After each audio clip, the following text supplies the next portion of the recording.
পাইথনের কি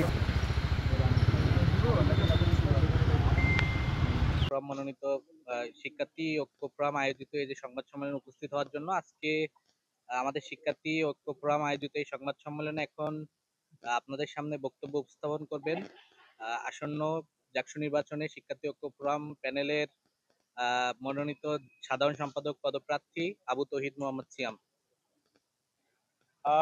উজ্জ্বল ভাইকে ধন্যবাদ। আপনারা জানেন যে আর মাত্র 4 দিন পরেই জাহাঙ্গীরনগর বিশ্ববিদ্যালয়ে 33 বছর পর যে জাকসু ইলেকশন হচ্ছে সেইটার ভোট গ্রহণ এবং ফলাফল ঘোষণা হবে। কিন্তু আমরা একদম শেষ মোমেন্টে এসে এই নির্বাচন কমিশনের কিছু অদূরদর্শীপূর্ণত কাজ এবং নির্বাচন কমিশনের কিছু পক্ষপাতমূলক আচরণের প্রেক্ষিতেই আজকে আমরা এই সংবাদ সম্মেলনটি আয়োজন করেছি।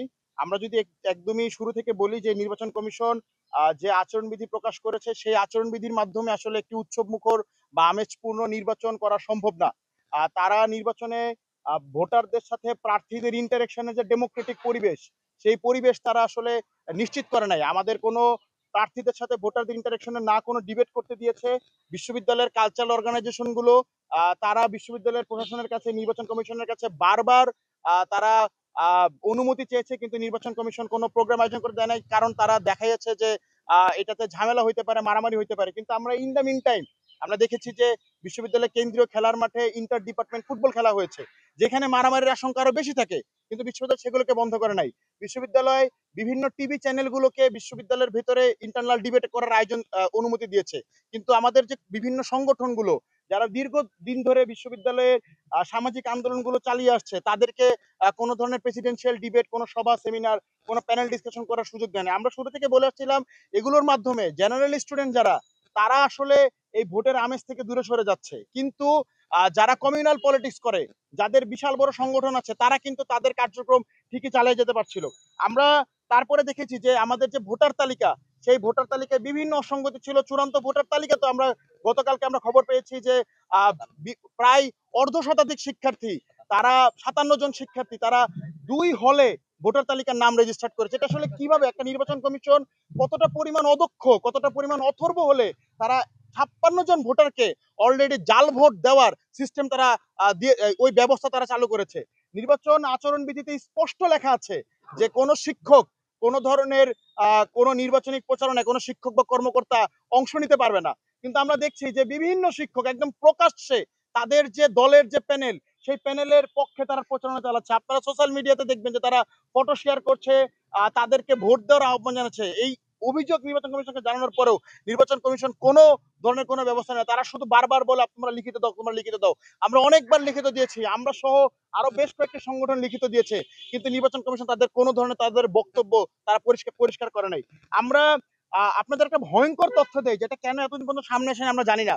আমাদের 28 তারিখে মনোনয়নপত্র প্রত্যাহারের শেষ সময় ছিল। তার মানে একজন প্রার্থী যারা একাধিক পদে মনোনয়নপত্র তুলেছে বা তার যদি পদে সে নির্বাচন করতে না চায়, সশরীরে উপস্থিত হয়ে তার মনোনয়নপত্র প্রত্যাহার করার কথা। কিন্তু আমরা দেখেছি যে একটি দল তাদের একজন প্রার্থীও মনোনয়নপত্র সেদিন লাস্ট টাইম পর্যন্ত তারা প্রত্যাহার করে না, কিন্তু ঠিকই তাদের মনোনয়নপত্র পরবর্তীতে কোনো একটা গায়েবী মাধ্যমে প্রত্যাহার হয়ে গিয়েছে, যেখানে আমরা জানি যে সশরীরে মনোনয়নপত্র প্রত্যাহার না করলে তার সকল মনোনয়নপত্র বাতিল হবে, কিন্তু নির্বাচন কমিশন সেটা করে নাই। আমরা দেখছি যে আপনারা বটতলায় যাবেন, আমাদের আচরণবিধিতে স্পষ্ট লেখা আছে যে কোনো পোস্টার, লিফলেট দেয়ালে বা দণ্ডায়মান কোনো জায়গায় কোনো যানবাহনে লাগানো যাবে না। কিন্তু দেখবেন যে জাহাঙ্গীরনগর বিশ্ববিদ্যালয়ে অনেক রিক্সায় অনেক প্রার্থীরা তাদের লিফলেট লাগায় রাখছে, তাদের পোস্টার লাগায় রাখছে। বটতলায় যাবেন, বটতলার দোকানগুলো ছেয়ে গেছে, কিন্তু আমরা এটা বারবার বিশ্ববিদ্যালয় প্রশাসনকে বলছি, বিশ্ববিদ্যালয় প্রশাসন কোনো ধরনের কোনো কর্ণপাত করে নাই। বিশ্ববিদ্যালয় বহিরাগতদের এখন পর্যন্ত বন্ধ করতে পারে না। আমরা দেখছি যে বিশ্ববিদ্যালয় বলছে যে কোনো ধরনের প্রাক্তন শিক্ষার্থীরা বিশ্ববিদ্যালয়ে অবস্থান করতে পারবে না এবং তারা নির্বাচনে প্রচারণায় অংশ নিতে পারবে না। কিন্তু আমরা দেখছি যে জাতীয়তাবাদী প্যানেলের যে নির্বাচন পরিচালনা কমিটি, সেই নির্বাচন পরিচালনা কমিটিতে সব মেয়াদোত্তীর্ণ শিক্ষার্থীদেরকে ভরা। তারা হল কেন্দ্রিক এই ধরনের প্রকাশ্যে নির্বাচন পরিচালনা কমিটি করছে এবং বিশ্ববিদ্যালয় প্রশাসন কোনো ধরনের আমাদের কোনো এইসব ব্যাপারে কোনো কর্ণপাত করে না। এবং একদম লাস্ট গতকালকে নির্বাচন কমিশন যেটা করেছে, আমরা মনে করি এটার মাধ্যমে নির্বাচন কমিশন তার যে পক্ষপাতমূলক আচরণ, সেই পক্ষপাতমূলক আচরণের চূড়ান্ত জায়গায় তারা পৌঁছে গিয়েছে। আমরা গতকালকে দেখেছি চূড়ান্ত প্রার্থী তালিকাতে নাম আসার পরেও নির্বাচনের 3 থেকে 4 দিন আগে বিশ্ববিদ্যালয় প্রশাসন গতকালকে সম্প্রীতির ঐক্য প্যানেলের যে ভিপি পদপ্রার্থী তার প্রার্থিতা বাতিল করেছে। আমরা মনে করি প্রার্থিতা বাতিল হতেই পারে। তার যদি বিশ্ববিদ্যালয়ের ছাত্রত্ব না থাকে, তার যদি অন্য কোনো অসঙ্গতি থাকে, তার প্রার্থিতা বাতিল আসলে হতেই পারে। কিন্তু সেই প্রার্থিতা বাতিলের যাচাই বাছাই কেন 28 তারিখে বিশ্ববিদ্যালয় প্রশাসন শেষ করতে পারলো না? 29 তারিখে যখন তারা নির্বাচনের চূড়ান্ত প্রার্থী তালিকার নাম দিল, সেইখানে তারা কেন তার নামটা রাখলো? আমরা মনে করি এইটার মাধ্যমে এই নির্বাচন কমিশন হয় অদূরদর্শিত অথর্বতার পরিচয় দিয়েছে, আর না হয় এই নির্বাচন কমিশনে অতি চালাকি করতে চেয়েছে, যে চালাকির মাধ্যমে তারা অন্য কোনো বিশেষ গোষ্ঠীকে, অন্য কোনো বিশেষ দলকে তারা নির্বাচনে আসলে আপনার জিতায় আনতে চায়। তারা নির্বাচনে তাদেরকে সেই সুবিধাটা দিতে চায়। এত কিছু করার পরে আমরা আসলে কিভাবে এই নির্বাচন কমিশনের উপরে আস্থা রাখতে পারি যে তারা আগামী 3 দিন পরে 11 তারিখে যে ইলেকশন হবে সেই ইলেকশনে তারা কারচুপি করবে না, সেই ইলেকশন তারা রিগ্ড করবে না? কারণ তারা তো আমাদের কোনো কথাবার্তা শুনছে না, আমাদের সাথে ভোটারদের কোনো ইন্টারাকশনের সুযোগ করতে দেয় না। এমনিতেই তারা নির্বাচন এনেছে 11 তারিখ। আমরা এর আগে যখন কথা বলেছি এই 11 তারিখ বৃহস্পতিবার, তারপরে শুক্র শনি বন্ধ, মানে 2 দিন আমাদের কথা বলার কোনো জায়গা নাই। আমাদের বক্তব্যগুলো জানাচ্ছি। তাদের মূলত নির্বাচন কমিশনকে যতগুলো অভিযোগপত্র দায়ের হয়েছে সেই অভিযোগপত্রগুলো সুরাহা করতে হবে, এবং যে চোখের সামনে যে আচরণবিধি লঙ্ঘন হচ্ছে, শিক্ষকরা প্রচারণায় অংশ নিচ্ছে, সেইখানে নির্বাচন কমিশনের বক্তব্য রাখতে হবে যে তারা এটার বিরুদ্ধে কি ব্যবস্থা নিচ্ছে। তারা যে ডোপ টেস্টের কথা বলেছিল সেই ডোপ টেস্টের সুরাহা করতে হবে, কারণ আমরা জানি মাত্র 4 দিন আছে।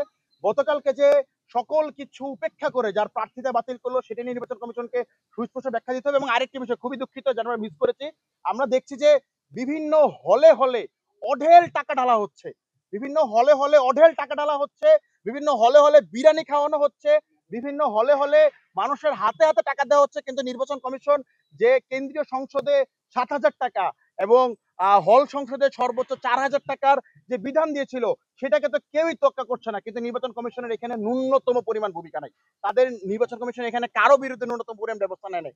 যদি এইটা হয় এবং শুধু একটা দলের ক্ষেত্রেই তারা আসলে সবচেয়ে বেশি নরম, কিন্তু বিশ্ববিদ্যালয়ের সাংস্কৃতিক সংগঠনগুলোকে তারা প্রোগ্রাম করতে দিচ্ছে না, এরকম যদি হয় তাহলে তো আসলে 11 তারিখে হয়তোবা যেটা আমরা চাই না, যেটা নির্বাচন কমিশন আমাদেরকে বাধ্য করছে, আমাদের নির্বাচন নিয়ে একটা ভিন্ন থট দিতে হলেও হতে পারে।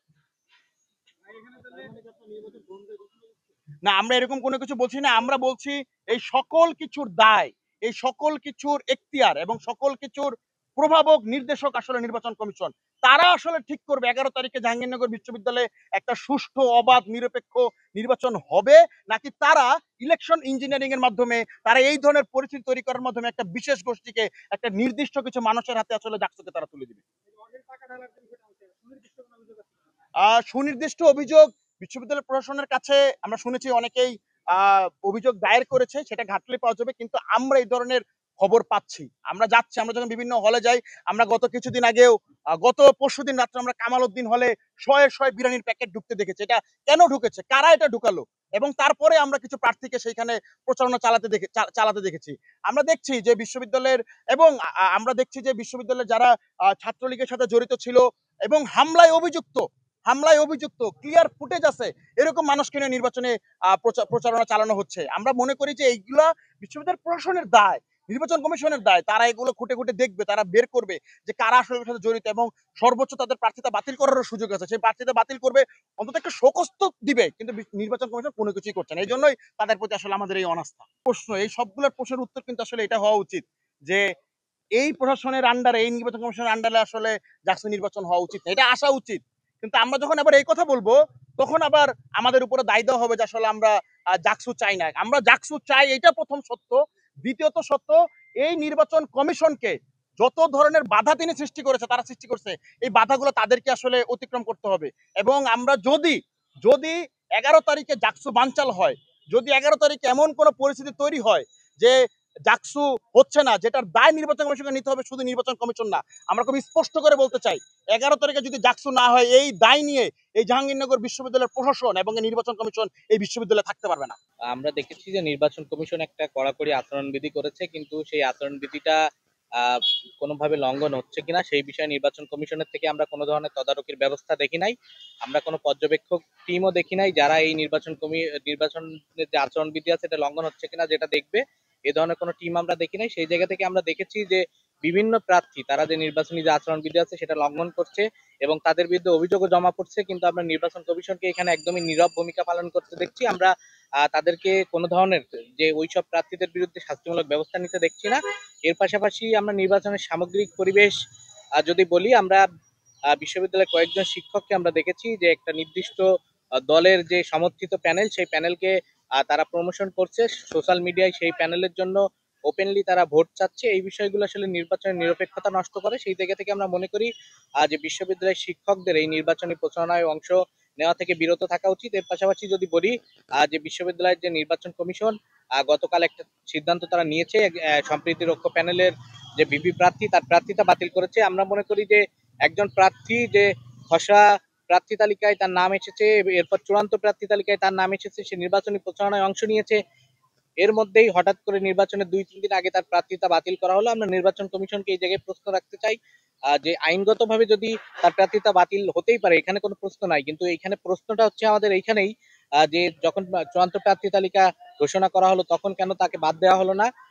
এই জায়গায় যে সম্প্রীতি রক্ষের যে ভিপি প্রার্থী এখন ফাঁকা হলো, এখানে আসলে তারা কাকে ভিপি হিসেবে নিবে, এই এই ধরনের কোনো সুযোগ তাদের কাছে নাই। এই জায়গা থেকে আমরা নির্বাচন কমিশনকে একটা বার্তা দিয়েছি যে আপনারা যে অভিযোগগুলো করছে এগুলো সুরাহা করেন এবং যে আচরণবিধি লঙ্ঘন হচ্ছে কিনা এই বিষয়টা যথাযথ তদারকি করেন, আর যথাযথ যাচাই বাছাই করে যদি কোনো প্রার্থীর বিরুদ্ধে শাস্তিমূলক ব্যবস্থা নেওয়ার প্রয়োজন হয় আপনারা শাস্তিমূলক ব্যবস্থা নেন।